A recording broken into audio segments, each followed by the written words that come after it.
Canadians could be forgiven for having a sense of déjà vu. They've lived very much under this threat of US tariffs for much of this year. But without doubt, most economists agree that if these tariffs from the US are imposed on Canada for any length of time, that they will likely devastate the Canadian economy. The US is Canada's largest trading partner. The two-way trade is worth some $762 billion a year, and $412 billion of that is from Canada exports to the US. That's around 75% of all Canada's exports, and a good chunk of that comes across this Ambassador Bridge behind me. It's North America's busiest border crossing, and a big reason for that, a key reason for that, is of course the auto industry. Of course, the big three here in Detroit, General Motors, Ford, Stellantis, all headquartered here, and of course there are plants, factories and auto parts suppliers on both sides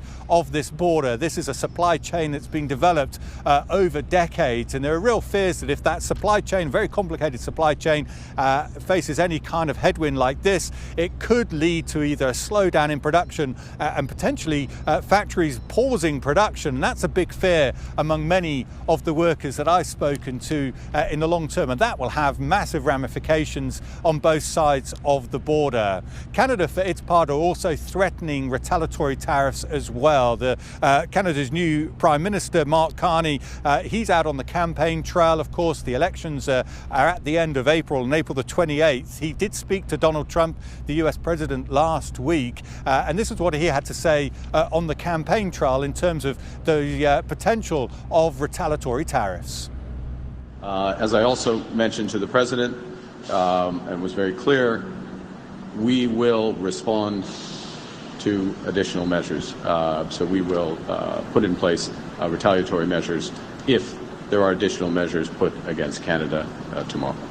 We are going to be very deliberate in terms of the measures we take to fight for Canada, fight against these unjustified measures by the US administration, but also to protect, to have that minimal impact in Canada. Of course, there are other levers that Canada could use as well. A month ago, Ontario threatened a 25% tax on all electricity exports to various US states such as New York and Michigan.